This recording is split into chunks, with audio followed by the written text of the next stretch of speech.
M Q M London اور general فیض حمید، عمران خان کو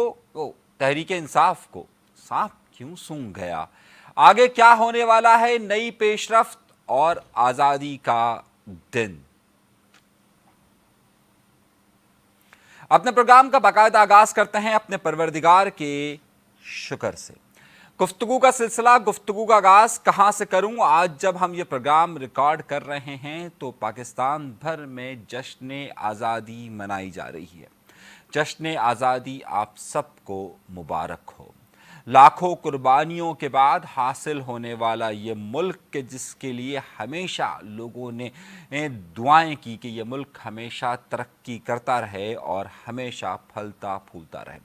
ہماری بھی یہ دعا ہے کہ اللہ تعالیٰ اس ملک کو ہمیشہ قائم رکھے اور ہمیشہ یہاں پر لوگوں کے لیے خوشحالی، امن اور سلامتی رہے، لوگوں کو آزادی اظہار بھی ملتا رہے۔ یوں تو جشن آزادی کے دن آپ نے بے تحاشا تقریبات دیکھی ہوں گی اور بے تحاشا تقریبات ہو بھی رہی ہوں گی۔ کوئی اسے جھنڈے لگا کر سیلیبریٹ کر رہا ہوگا، کوئی اپنے گھروں پر چراغاں کر رہا ہوگا اور کوئی اس عزم کا اظہار کر رہا ہوگا کہ میں ہمیشہ اس ملک سے محبت کرتا رہوں گا۔ کہانی اگر آپ دیکھیے 1947 کے بعد جب 1948 آیا تو پہلا جشن آزادی جب منایا گیا تو اس وقت قائد اعظم محمد علی جناح کراچی میں موجود نہیں تھے۔ میں لفظ کراچی اس لیے استعمال کر رہا ہوں کیونکہ پاکستان کی آزادی کے ساتھ ہی کراچی شہر کو دارالحکومت بنایا گیا تھا پاکستان کا، اور یہ پہلا جشن آزادی تھا، یعنی کہ پہلا آزادی کا جشن منانے کا دن تھا کہ جب پوری دنیا کے اندر پاکستان سے محبت کا عزم کیا جا رہا تھا۔ اس وقت قائد اعظم محمد علی جناح زیارت میں موجود تھے کیونکہ ان کی طبیعت ناساز تھی۔ پاکستان بننے کے بعد یہ پہلا سال تھا۔ کراچی میں رہنے والے شاید اس جگہ سے واقف ہوں گے کہ اس وقت صدر میں موجود جہانگیر پارک کے اندر مرکزی تقریب اور مرکزی جلسے کا اہتمام کیا گیا تھا اور اس میں لیاقت علی خان نے خطاب کیا تھا۔ قریباً 2000 کے قریب لوگوں کو کھانا کھلایا گیا تھا اور اس سے پہلے یعنی 13 اور 14 اگست کی رات اس وقت کی ایم اے جناح روڈ جو کہ اس وقت بندر روڈ کہلاتی تھی اسے مکمل طور پر سجایا گیا تھا۔ اس کی سجاوٹ کا انتظام کیا گیا تھا، صدر کو مکمل طور پر سجایا گیا تھا۔ خالق دینا ہال کے اندر خواتین کے لیے خاص پروگرام کا اہتمام کیا گیا تھا اور 13 اور 14 اگست کی شب کو بندر روڈ پر بے تحاشا ہجوم تھا۔ قیام پاکستان کے بعد سے پہلا سال اور پہلی ہی شب جو تھی، یعنی کہ ایک سال مکمل ہونے کے بعد اس وقت بھی لوگوں کا اسی طریقے سے ہجوم تھا جس طرح آج بھی 13 اور 14 اگست کی رات کو لوگ نکل کر سیلیبریٹ کرتے ہیں۔ اس وقت پوری رات چراغاں رہا تھا اور پھر اگلے دن مختلف جگہوں پر جلسے اور تقریبات کا اہتمام ہوا تھا۔ قائد اعظم محمد علی جناح اپنی بہن یعنی کہ محترمہ فاطمہ جناح کے ساتھ اس وقت زیارت میں موجود تھے، لیکن ان کا خطاب، ایک ریکارڈڈ خطاب اس وقت ریڈیو پر چلایا گیا تھا۔ ریڈیو پاکستان کا تو افتتاح اسی وقت ہو گیا تھا، یعنی کہ جب 13 اور 14 اگست کی رات تھی، لیکن کراچی کا جو اسٹیشن تھا ریڈیو پاکستان کا، اس کا افتتاح ایک سال کے بعد یعنی آزادی کے پہلے جشن کے موقع پر 14 اگست 1948 کو ہوا تھا۔ یہ سب میں آپ کو اس لیے بتا رہا ہوں کیونکہ آج بھی جشن کا سلسلہ جاری ہے، لیکن خبروں کا سلسلہ بھی اسی طریقے سے جاری ہے۔ میں نے اپنے انٹرو میں آپ سے ایک خبر کا کہا کہ آپ سب نے بڑی ہی تہلکہ انگیز خبریں دیکھی ہوں گی کہ جو جنرل فیض حمید کے حوالے سے آئی۔ یوں لگا کہ جیسے ایک نیا انقلاب برپا ہو گیا، لیکن آخر اس کے پیچھے راز کیا ہیں اور چیزیں کیا ہیں؟ ہم اس اگر پریس کانفرنس کو یعنی اس پریس ریلیز کو جو کہ آئی ایس پی آر کی طرف سے جاری کی گئی ہے تو اسے اگر ذرا سا غور سے دیکھیں تو آپ کو بہت سارے حقائق سامنے آئیں گے۔ وہاں اس کا افتتاح، اس کا آغاز اس طریقے سے ہوتا ہے کہ سپریم کورٹ کے احکامات کے مطابق ایک ہاؤسنگ سوسائٹی کے لیے تحقیقات میں انہیں ملوث پایا گیا ہے۔ اب سوال یہ ہے کہ سپریم کورٹ کی کون سا ایسا فیصلہ تھا اور ایسی کون سی ہاؤسنگ سوسائٹی تھی، یہ بہت زیادہ اہم ہے۔ ٹاپ سٹی جو کہ اسلام آباد کے اندر موجود ہے، وہاں پر ایک چھاپا پڑا تھا اور اس کے جو مالک موز کنور صاحب ہیں ان کا بڑا ہی ایک اہم کردار رہا ہے۔ جب وہاں چھاپا پڑا تھا تو پورے پاکستان کے اندر یہ میڈیا میں خبریں چلائی گئی تھی کہ وہاں پر ایم کیو ایم لندن کے دہشت گرد موجود ہیں۔ اب اس کی وجہ کیا ہے؟ اس کی وجہ یہ ہے کہ جو موز صاحب ہیں کہ جو ٹاپ سٹی کے مالک تھے وہ در حقیقت کراچی سے ان کا تعلق ہے، اور کراچی سے تعلق کے ساتھ ساتھ ظاہر سی بات ہے کراچی سے جہاں تعلق ہو اور جسے اگر پھنسانا ہو تو سب سے پہلا نام لندن، صحیح ہے، تو وہ ڈال دیا جاتا ہے۔ تو یہ جو سلسلہ تھا یہ وہیں سے شروع ہوا تھا، اور جب اس میں خاص طور پر جو ان کی سیکنڈ پارٹی تھی اس نے بھی اسی طرح کا الزام لگایا تھا کہ دہشت گرد وہاں پر موجود ہیں۔ لیکن خیر یہ جو دہشت گردی کا الزام عائد کیا گیا اور کہا گیا کہ جناب وہاں پر یہ چھاپا اس لیے پڑا ہے، مگر بعد میں اس کی تحقیقات اور چیزیں آنا شروع ہوئیں، اور اس کے بعد خود جو اس کے مالک ہیں انہوں نے اس بات کا انکشاف کیا کہ اس میں براہ راست جنرل فیض حمید صاحب یعنی جنرل ریٹائر فیض حمید صاحب اس میں انوالو ہیں، اور 400 کلو کے قریب سونا بھی اس میں اٹھایا گیا۔ اس حوالے سے تحقیقات ہو نہیں رہی تھی، معاملات آگے نہیں بڑھ رہے تھے، کیونکہ جنرل فیض حمید صاحب خود براہ راست اس میں انوالو تھے اور وہ نہیں چاہتے تھے، اور جو اس میں کنور صاحب ہے جو کہ اس میں پھنسے ہوئے تھے، انہیں معلوم تھا کہ جب تک وہ عہدے پر موجود ہے تو کچھ بھی نہیں ہو سکتا۔ ان کے جانے کے بعد جب اگلے چیف جسٹس آئے تو اس کیس کو رکھا گیا، اور ان جسٹس یعنی جسٹس قاضی فائز عیسیٰ نے یہ معاملات آگے کی طرف بڑھاتے ہوئے کہا کہ اس کو وزارت دفاع کرے نوٹس۔ وزارت دفاع کے پاس گیا، وزارت دفاع کا مطلب ہے فوج کے پاس یہ معاملہ گیا۔ لیکن اب یہ تو ہو گئی پہلی صورتحال۔ اس صورتحال کا جو دوسرا نقطہ تھا اس میں اس پیراگراف یعنی جو press release I S P R کی طرف سے جاری کی گئی تھی کہ جس میں پہلا حصہ یہ بتایا گیا تھا کہ جناب والا یہ اس وجہ سے ہوا ہے۔ اب کہانی کا دوسرا رخ آتا ہے اور جس میں کہا جاتا ہے کہ ریٹائرمنٹ کے بعد بھی ان کی سرگرمیاں کچھ ایسی پائی گئی ہیں، یعنی ریٹائرمنٹ کے بعد اصل میں در حقیقت جب ظاہر ہے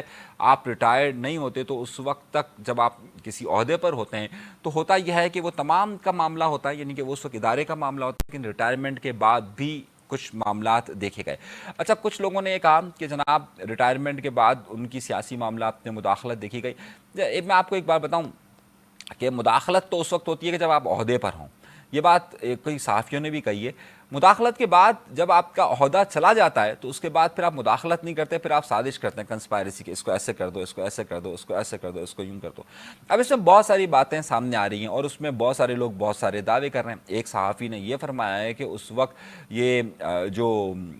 جنرل فیض حمید صاحب ہیں یہ باقاعدہ تحریک انصاف کے لوگوں کو بتاتے تھے کہ کیا کرنا ہے اور اب کس طریقے سے کرنا ہے اور کیوں کرنا ہے، اور اس میں 9 مئی کے واقعات کے پیچھے بھی ان کا ہاتھ نظر آتا ہے جن کی ہدایت پر یہ سارے کام ہو رہے تھے، ایک صحافی نے کہا۔ دوسرے کی طرف سے یہ رپورٹ سامنے آئی کہ جناب اس کے بعد سے لے کر اب تک کی یہی انویسٹیگیشن ہو رہی تھی۔ پھر حامد میر صاحب نے یہ انکشاف کیا کہ ابھی بھی تمام لوگوں کو، تحریک انصاف کے لوگوں کو جو انسٹرکشن ہے وہ جنرل فیض حمید ہی دیا کرتے تھے۔ اب آپ کے علم میں ہوگا کہ خاص طور پر جنرل فیض حمید صاحب خواجہ آصف کے مطابق اس بات کے بڑے خواہش مند تھے کہ ان کو چیف آف آرمی اسٹاف لگنا چاہیے، اور اس کے لیے انہوں نے تمام لوگوں سے بات بھی کی تھی۔ خواجہ آصف صاحب نے یہ بات کہی ہے۔ اب ظاہر ہے انہیں وہ عہدہ نہیں ملا، وہ اس عہدے کو چاہتے تھے، اور اسی لیے بہت سارے لوگ یہ کہتے ہیں کہ جو جنرل باجوہ صاحب کا ایکسٹینشن ہوا وہ بھی شاید اسی وجہ سے ان کا ایکسٹینشن ہوا تھا۔ نقطہ کیا ہے؟ اب یہ بات تو بہت زیادہ آیا ہے اور یہ بات سب کے سامنے موجود ہے کہ ریٹائرمنٹ کے بعد پاکستان تحریک انصاف کے لوگوں کو جو انسٹرکشنز اور جو گائیڈ لائن ملتی تھی وہ جنرل فیض حمید صاحب کی ہی ملتی تھی، اور انہی کے کہنے پر بہت سارے معاملات ہوتے تھے۔ پاکستان کی موجودہ فوج اور پاکستان کی موجودہ اعلیٰ عسکری قیادت کے خلاف اس وقت جو پروپیگنڈا اور جو مہم چل رہی تھی اس میں بھی یہ بات بار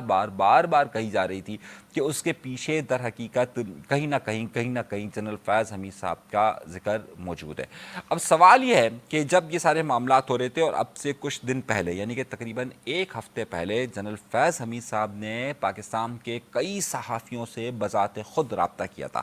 اب رابطہ کب کیا تھا ذرا سا میں آپ کو کچھ بڑی ڈیٹیل بتا رہا ہوں، اور میرا جو سوال ہے وہ آپ ذرا سمجھیے گا کہ آگے کی کہانی ہو کیا رہی ہے۔ میں بہت ہی سنجیدہ نوعیت کے چند سوالات اٹھانا چاہتا ہوں اور بہت ہی سنجیدہ نوعیت کے چند معاملات پر میں بات کرنا چاہتا ہوں۔ خواجہ آصف صاحب نے شاہ زیب خانزادہ کے شو میں یہ بات کہی تھی کہ جو جنرل فیض حمید سے ان کی ملاقات ہوئی تھی اور جنرل فیض حمید صاحب نے ان سے یہ کہا تھا کہ وہ ان کے لیے چیف آرمی اسٹاف کے لیے بات کریں اور وہ انہیں اس عہدے پر رکھیں۔ اس پر جنرل فیض حمید صاحب نے بہت سارے صحافیوں سے رابطہ کیا تھا۔ میں ایک نام آپ کو بتا دیتا ہوں، اس میں سے ایک نام جو ہے وہ سلیم صافی صاحب کا بھی تھا، اور سلیم صافی صاحب سے رابطہ کرے کہا تھا کہ جناب میں نے کوئی رابطہ نہیں کیا تھا، میں نے کوئی بات نہیں کی تھی۔ اچھا، اگر آپ ذرا غور کیجئے تو پچھلے 10 15 20 دنوں سے مسلسل جنرل فیض حمید کے متعلق خبریں آ رہی تھیں اور یہ اطلاعات موصول ہو رہی تھی کہ جناب کچھ نہ کچھ ہونے والا ہے۔ فیصل واوڈا صاحب کو عام طور پر یہ کہا جاتا ہے کہ وہ پاکستان کی مقتدرہ حلقوں کے ساتھ بڑے ہی قریبی تعلقات ان کے پائے جاتے ہیں، اور وہ جو عام طور پر بیانیہ بناتے ہیں وہی بیانیہ آگے چل کر ہونے والا ہوتا ہے۔ جنرل فیض حمید صاحب کے متعلق یہ باتیں آنا شروع ہو گئی تھی، دو بڑے اعتراضات تھے، اور بہت سارے لوگوں کا خیال یہ تھا، میں معذرت چاہتا ہوں لیکن بہت سارے لوگوں کا خیال یہ تھا کہ جنرل فیض حمید صاحب کو جب ہٹ گئے تھے اور اس کے بعد 9 مئی کا واقعہ آیا تھا تو اس وقت جنرل فیض حمید صاحب نے اپنی لابی کو شاید استعمال کرتے ہوئے یہ بھی کوشش کی تھی کہ کسی طریقے سے وہ عمران خان کی رہائی کی بات نہیں کر رہے تھے بلکہ وہ کو کی بات کر رہے تھے۔ کو کا مطلب ہے کہ جناب جو پاکستان کی موجودہ عسکری قوت ہے وہ ہٹ جائے اور ان کی جگہ کوئی اور آ جائے۔ اس طرح کی کچھ افواہیں بھی مارکیٹ کے اندر سوشل میڈیا پر گردش کرتی رہی کہ ان کی خواہش، ان کی خواہشات تھی۔ بہرحال اب اس میں سے کوئی بھی معاملات ہو، اس وقت بحث بہت زیادہ چل رہی ہے، لیکن ان سارے معاملات میں اب تحریک انصاف کو سانپ سونگھتا ہوا نظر آ رہا ہے۔ تحریک انصاف جو کہ بہت تیزی سے مختلف بیانات دے رہی تھی پچھلے 2 دنوں سے، ان کے بیانات جب سے یہ خبر سامنے آئی ہے اس کے بعد ان کے بیانات کی شدت بھی رک گئی ہے، اور بہت سارے لوگ کہتے ہیں کہ اس کی وجوہات یہی ہو سکتی ہے۔ خیر، باپ کچھ بھی ہو، وجہ کچھ بھی ہو، سبب کچھ بھی ہو اور سلسلہ کوئی بھی ہو، یہ پاکستان کی تاریخ کا ایک بڑا واقعہ تصور کیا جا رہا ہے، خاص طور پر اس حوالے سے کیونکہ پاکستان کی فوج کے اندر جب کبھی بھی اس طریقے کے معاملات ہوتے ہیں تو وہ خود ہی ان کا ایک عدالتی نظام ہے اور اس کے تحت یہ معاملہ ہوتا ہے اور کورٹ مارشل ہوتا ہے۔ کورٹ مارشل کا مطلب بھی یہ ہوتا ہے کہ انہیں ان آرمی ایکٹ کے تحت مختلف لوگوں کو سزائیں دی جاتی ہیں، ان سے ان کی تمام جو ان کو سہولیات موجود ہوتی ہیں وہ سہولیات لے لی جاتی ہیں، جیسے کہ انہیں پینشن وغیرہ یا دیگر جو چیزیں ہوتی ہیں وہ تمام کی تمام لے لی جاتی ہے اور انہیں سزائیں بھی ملتی ہیں۔ تو یہ پاکستان کی تاریخ کا ایک بڑا واقعہ اس لیے کہا جا رہا ہے کیونکہ اتنے بڑے عہدے پر کسی شخص کا اس طریقے سے کورٹ مارشل ہونا، اور جس طرح میں نے آپ سے کہا کہ وہ جو تمام پریس ریلیز آئی ہے اس کا جو دوسرا نقطہ ہے کہ ریٹائرمنٹ کے بعد کی جو ان کی سرگرمیاں ہیں اس پر بھی آرمی ایکٹ کے ساتھ جو ہے وہ فیصلہ ہوگا، تو یہ ایک بڑا اہم نقطہ ہے۔ اب اس ساری صورتحال میں ہونے کیا والا ہے اور کیا توقعات کی جا رہی ہے، دیکھیے میں اس بارے میں بہت، اگر آپ تمام چیزوں کو نچوڑ کر بیان کریں تو میں بار بار یہ کہتا تھا کہ کچھ لوگ ہمارے دوست صحافی بار بار یہ تبصرہ کر رہے تھے کہ عمران خان صاحب کی کوئی ڈیل ہو رہی ہے، عمران خان صاحب کے ساتھ کوئی معاملات ہو رہے ہیں، اور میں بار بار اس بارے میں یہ بات کہہ رہا تھا کہ جو اطلاعات موصول ہوئی تھی کہ میں اگر بات کروں کہ جناب بہت ہی زیادہ اور اب یہ ہونے والا ہے اور ریٹنگ کے چکر ہو تو وہ ایک الگ بات ہے۔ ریٹنگ کے چکر سے ہٹ کر اگر ہم اس بات کو سنجیدگی سے دیکھیں تو چکر یہی تھا کہ اس وقت ان کے لیے کوئی رعایت کا موقع موجود نہیں تھا، اور اس وقت جنرل فیض حمید صاحب کے بعد اگر کوئی یہ سمجھتا ہے کہ جناب جو فوجی قیادت کے علاوہ جو دیگر قیادتیں ہیں یا جو سیاسی قیادتیں ہیں وہ تمام تر بیانات اور تمام تر موقف کے بعد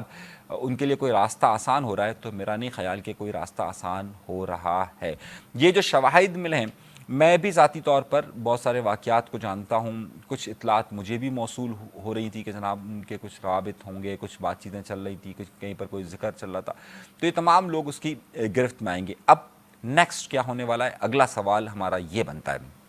ظاہر ہے جنرل فیض حمید صاحب ایک اکیلے شخص نہیں تھے اور وہ اکیلے کردار بھی نہیں تھے، اس سے جڑے ہوئے بہت سارے ایسے کرداروں پر یقینی طور پر بات کی جائے گی، اور فوج اور پاکستان کی مقتدرہ حلقے اس بارے میں سنجیدگی سے دیکھ رہے ہیں کہ وہ کسی بھی طور پر دیکھیے یہ تمام باتیں اپنی جگہ پر ہے کہ جناب کیا ہوا ٹاپ سٹی میں اور یہ سارے معاملات کس طریقے سے ہوئے، لیکن جو اس وقت کی قیادت ہے یا جو پاکستان کی فوج ہے وہ ہمیشہ اس بات کا خیال رکھتی ہے کہ ان کی ڈویژنز نہ ہو اور ان کو تقسیم کرنے کی کوشش نہ ہو۔ جہاں پر ان کی تقسیم کرنے کی کوشش آتی ہے یا جہاں پر بھی یہ کوشش کی جاتی ہے کہ پاکستان کی فوج کو کمزور کرنے کی سازش کی جائے تو اس پر ایک بڑا ہی خطرناک رپلائی آتا ہے اور وہ ظاہر ہے کسی بھی کارنر سے ہو، کسی بھی کارنر سے مراد وہ سیاسی کارنر سے ہو، وہ خود ان کے سابقہ لوگ ہو، اس حوالے سے سختی سے نمٹا جاتا ہے، اور یہ بھی اسی سلسلے کی کڑی نظر آتی ہے۔ تو جو لوگ یہ تصور کر رہے ہیں کہ آئندہ دنوں کے اندر جنرل فیض حمید صاحب یا ان سے لنک لوگوں کے لیے کوئی راستہ نکل سکے گا، تو ابھی تک کی جو اطلاعات آ رہی ہیں اس میں نہیں آئے گا۔ اور ہاں، یہ بات آپ ذہن میں رکھیے کہ اس حوالے سے ٹھوس شواہد موجود ہیں کہ انہوں نے بہت سارے لوگوں سے رابطے کیے اور بہت ساری موومنٹس کی اس حوالے سے، اور بہت سارے لوگوں نے اس کا اقرار بھی کیا. انہوں نے، جس طرح میں نے آپ کو نام بھی بتایا کہ سلیم صافی صاحب سے انہوں نے باقاعدہ رابطے کیے تھے، موقف وہ اپنے دیتے تھے، اور اس بارے میں ایک نام نہیں ہے. اس حوالے سے میں کئی صحافیوں کو بذات خود بھی جانتا ہوں، اور کچھ صحافیوں نے تو اب اقرار بھی کر لیا کہ جناب ہاں ہمارا ان سے رابطہ تھا اور ہمارا یہ سلسلہ جاری تھا. اب یہ سلسلہ آگے جہاں نہیں رکے گا وہیں پر یہ سلسلہ سوشل میڈیا کی طرف بھی آ رہا ہے. پچھلے دنوں فیصل واوڈا صاحب نے اس حوالے سے بڑی اہم باتیں کہیں، اور فیصل واوڈا صاحب نے اس بارے میں نے پھر آپ سے یہ بات عرض کرتا چلوں کہ فیصل واوڈا صاحب کا کیونکہ بڑا لنک ہے، اور کہا جاتا ہے کہ انہیں بہت زیادہ خبریں ہوتی ہیں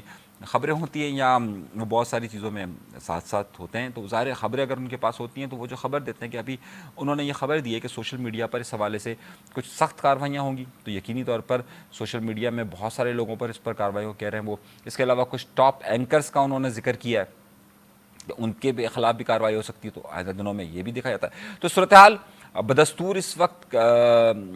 میں کہوں گا کہ پیچیدہ ہے، لیکن لگ یوں رہا ہے کہ بہت ساری چیزوں کے لیے فیصلے کیے جا چکے ہیں کہ اب آئندہ آگے کیسے بڑھنا ہے، اور جن جن کے لنکس تھے ان سب کو تلاش جاری ہے. اب آئندہ دنوں میں کیا ہوگا یہ بہت زیادہ اہم بات ہے کہ آئندہ دنوں میں کیا ہوگا. ابھی تک کے لیے اجازت دیجیے،